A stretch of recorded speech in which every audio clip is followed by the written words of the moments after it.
So, good day everyone. So, today I'm going to do a comprehensive summary of my learning experience and learnings about this subject, which is food processing.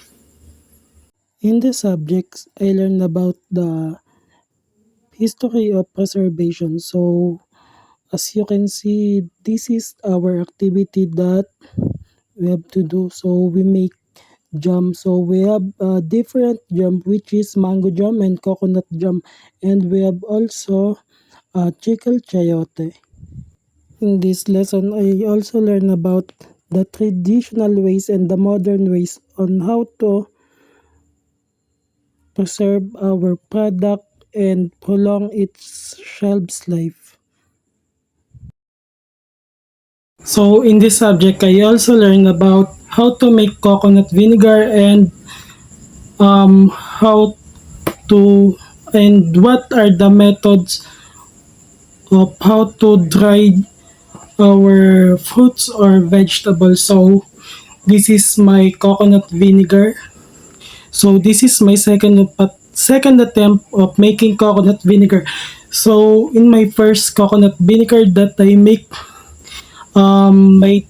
my professor didn't like it because the procedure that I do in my first attempt is wrong.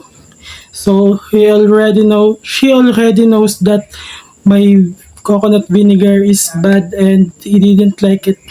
So about my sun drying method of dried kangkong leaves, so this is it. So I learned about how to dry it with using of solar power or sun subject. I also learned about how to make smoke bangus or tinapa bangus, and I also learned about how to make skinless longganisa. So about my experience about how to make smoke bangus, I have to wait for a very long time, 5 hours to cook our bangus in a smoke. Yeah, and about the experience of how to make skinless longganisa. I don't have to wait for a very long time because making skinless longganisa is very easy to us on our group because our group have different tasks so that the activity um, will finish quickly.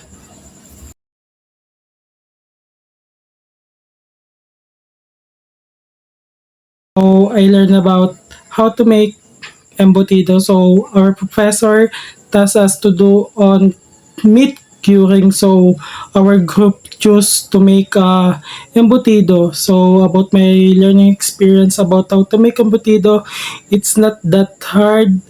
It's very easy to make, but um, there is so many ingredients that you have to use so to make an embutido. Subject, I also learned how to make an Facebook page so that I can promote my product that I make in this subject. Last part of activity, which is thermal canning. So it's not that hard to make chicken namonado because I can find my ingredients in the nearest store. So what is the hardest part of thermal canning? For me, the hardest part of this activity is I have to invest on the material that I'm going to use for my packaging. So I have the materials that I use, which is this is the sealer. I'm going to seal the lid of my jar. So the jar is I buy 11 jar in case of emergency if the jar that I use is going to broke. So for the next material that I invest to is